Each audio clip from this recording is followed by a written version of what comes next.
Hello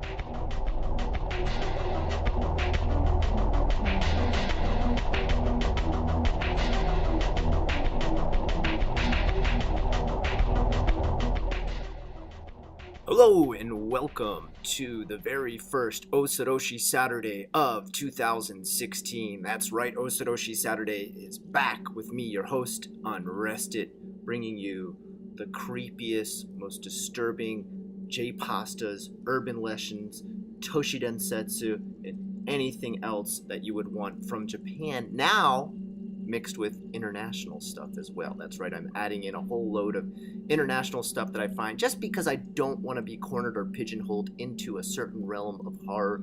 Yes, of course, I have tons and tons of Japanese and Asian horror to share with you, from everything and scary stories and manga from Korea and Japan and all sorts of different J-pasta or creepy soba, as some Japanese tend to call it.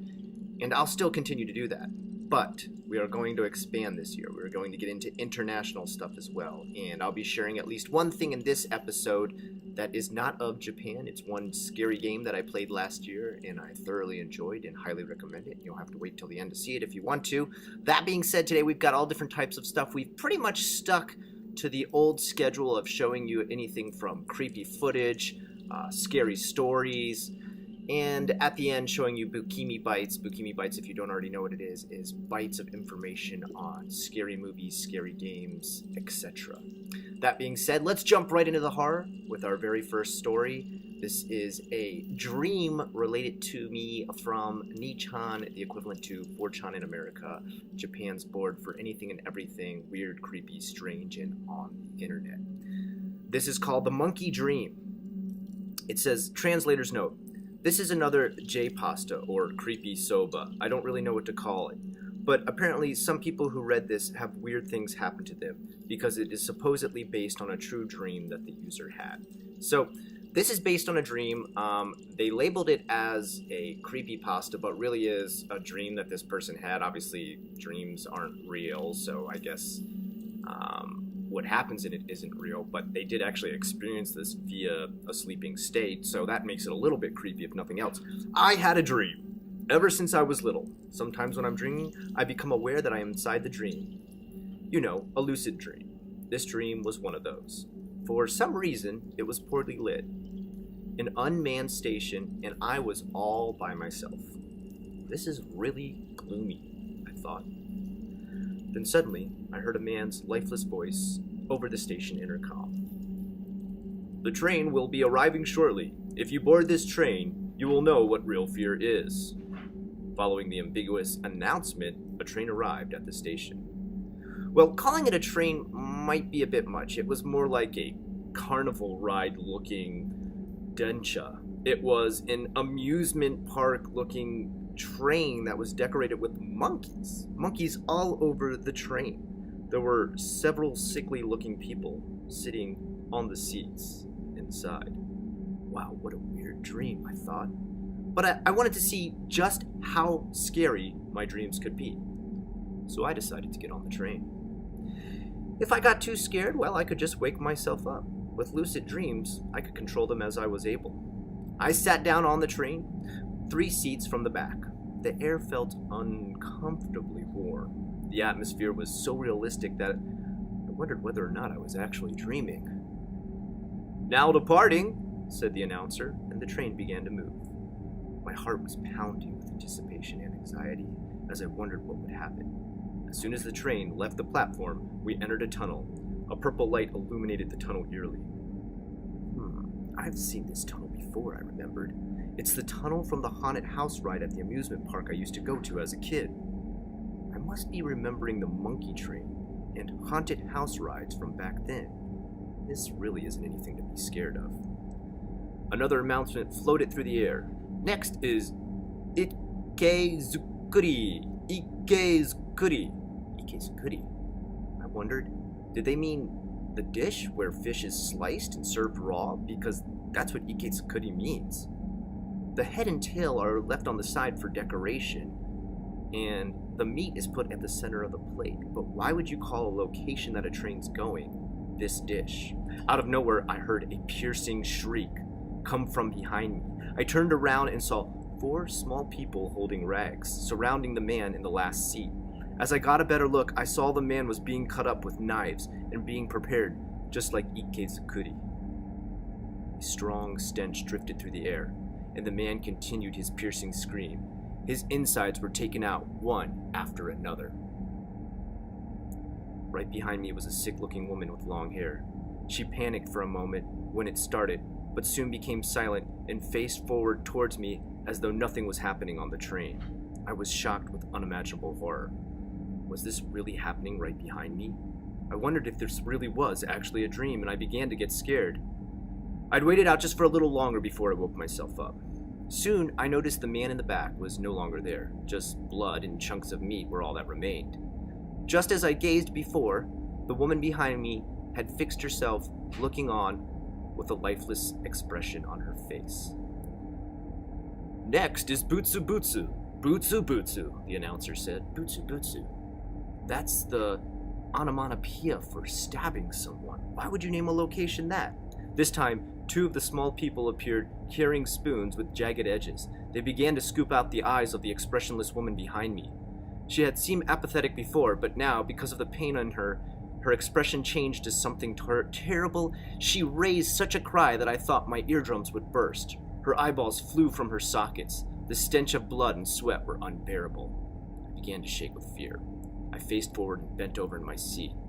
This is my cue. I can't take any more of this. Not to mention, judging by the current order, I'm in line next. I was going to make myself wake up, but first I wanted to see what kind of announcement they would make next. Goro Goro is the next stop. Goro Goro. Goro Goro. The sound of something something rolling, something... No, a grinder. Shit. It was pretty easy to imagine what would happen next.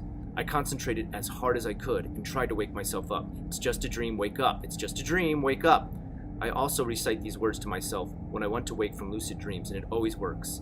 Suddenly, I heard a loud of a machine. This time, a small person sat on my knees and came up at me with a strange-looking contraption. I can only assume it was some sort of meat-mincing machine. I got even more scared. It's just a dream, wake up. It's just a dream, wake up. I closed my eyes and prayed with all I had. The sound grew louder and louder. I could feel the wind from the machine on my face. I was convinced I was a goner. And then, everything went silent. I escaped from the nightmare. I was covered in sweat and crying. I got up from my bed and went over to the kitchen to get a drink of water. Somehow, I calmed down. That was horribly realistic. But it was only a dream, I thought to myself. The next day, I told all my friends about the dream at school, but they all just thought it was funny. 4 years later, I was in college and completely forgotten about the nightmare, until one night when I was at work. That's when it started. Next is Butsu Butsu. Butsu Butsu is next. It was the same. Everything came flooding back. The same 2 little people were there gouging out the eyes of the same expressionless girl. Shit, I thought it's just a dream. Wake up. But I couldn't wake up. It's just a dream. Wake up. Next is the grinder. The grinder is next. No, this is too much. It was getting closer again. It's just a dream. Wake up. Silence. Thinking I had escaped, I opened my eyes. Are you running away again? The voice called out to me. The next time we come for you last. I opened my eyes, and this time I was really awake in my room. The announcement I had heard definitely wasn't a dream. Though, I heard it here, in the real world. I know I did. What have I done?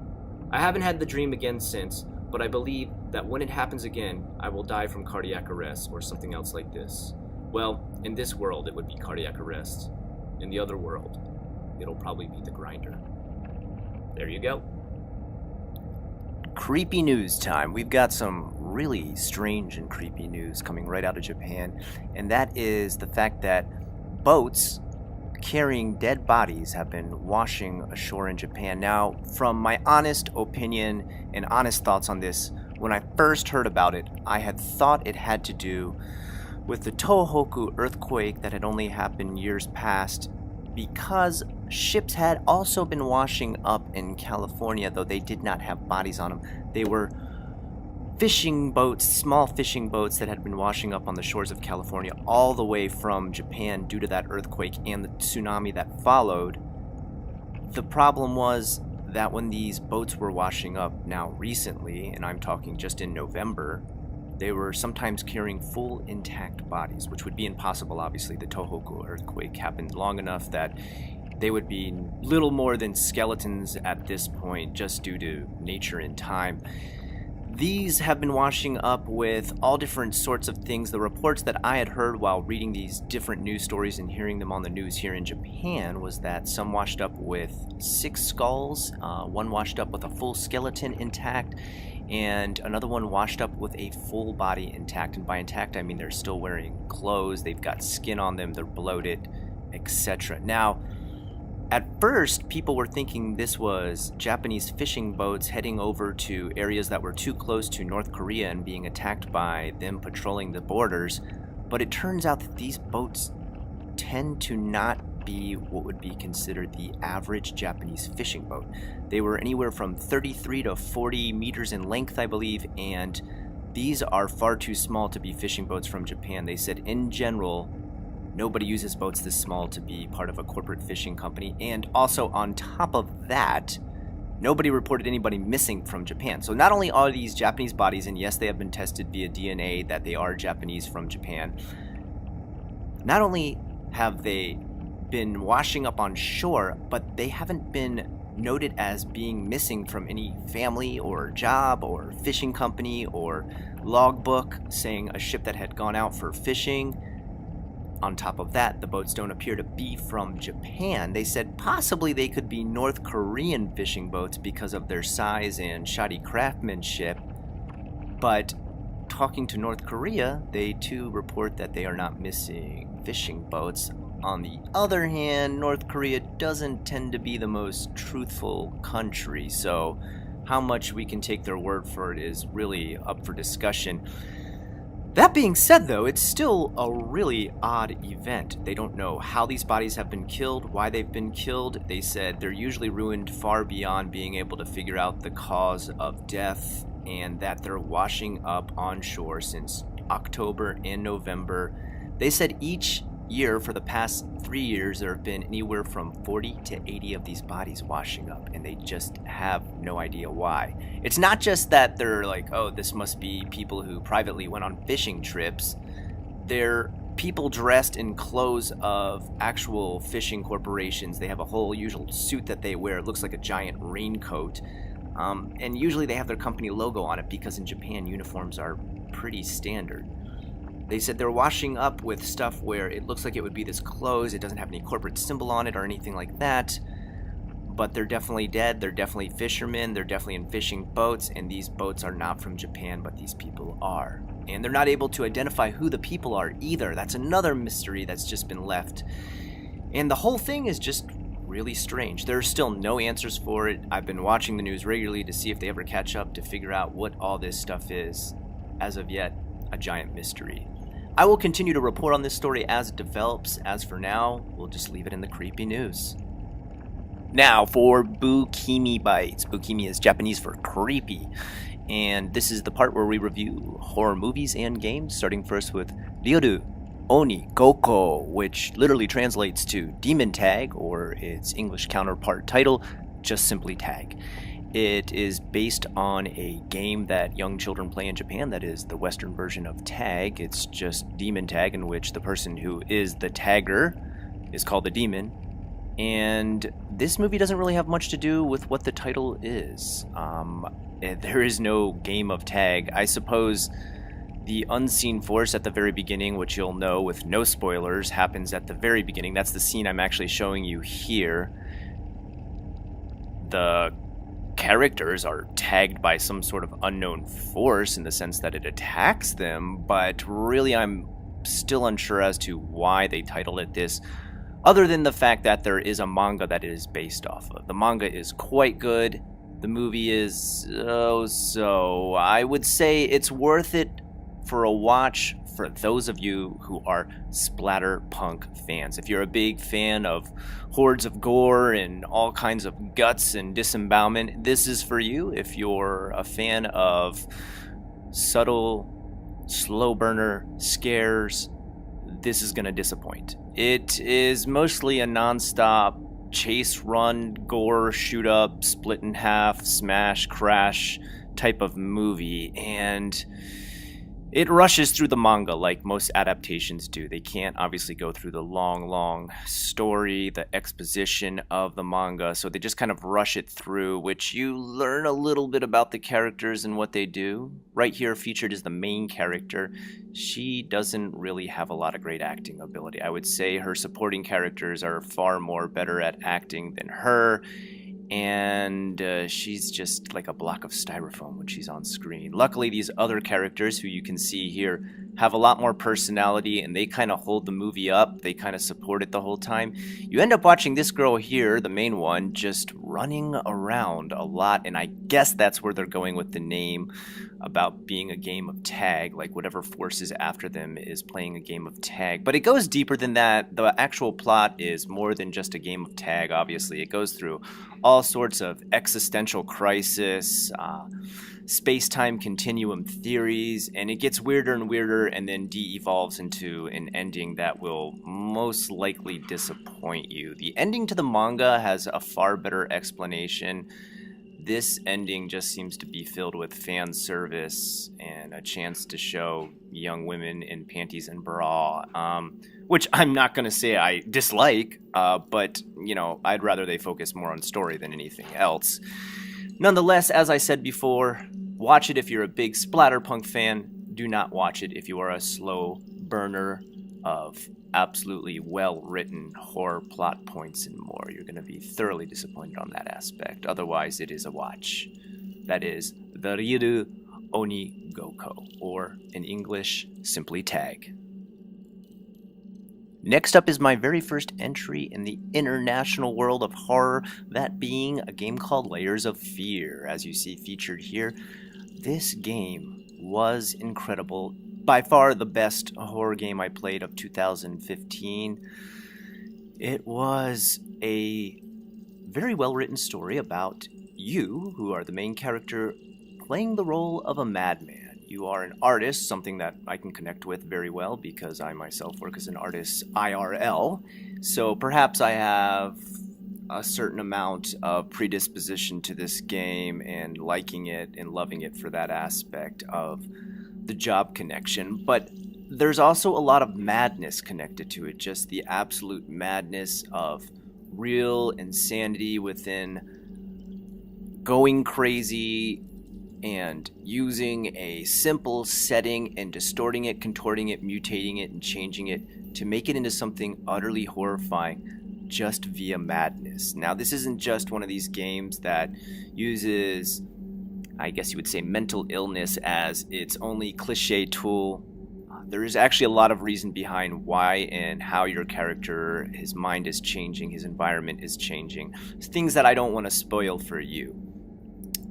It involves a lot of failing as a celebrity, marrying into a life of celebrity, dealing with how paparazzi distort and change people's lives, and then the horror that can come after losing all that high level of celebrity and de-evolving into just a game of utter madness and terror because of what this man and his family have suffered through, the tragedies they've gone through, and how it's driven him to this point. It is so well and detailed and written, so great that you will be hooked if you are a true horror fan of the types of horror that are slow burning and slowly evolving and walking you down literal paths of madness. I don't want to give away too much because I feel like there is so much you can get from this game. I believe it's about $15 or $20 on Steam. Well worth the price. I believe it is still in early access and there isn't a definite ending as of yet, but you'll still be left pretty damn satisfied if you play all the way through it. I myself have played from start to finish twice already and had a great time each time, and it is absolutely horrifying. We are not just talking jump scares here like every Five Nights at Freddy's game, which I'm not mocking them, but they are just based completely on jump scares. We're talking about deep, well-written story that will horrify you once you start to clarify what this guy is going through. Highly recommended. Layers of Fear. Guys, thank you so much for joining me for this new episode in 2016. I apologize so long for the delay in between this episode and the last from 2015. This year, I'm not going to be staying on a schedule, and I'm going to be putting these out as I make them so that I can give myself as much time as I want to create these and make them as good as I possibly can for you, the viewer. I hope that doesn't make anybody angry. If you do want to see more of these, like I said, hit like, hit subscribe, share these as many places as possible. The more I see it getting watched, the more I get on views, the more I get people asking for more, the more I'm going to make. Thank you so much for your support over all these years. I am Unrested, and this is OSOROSHII Saturday.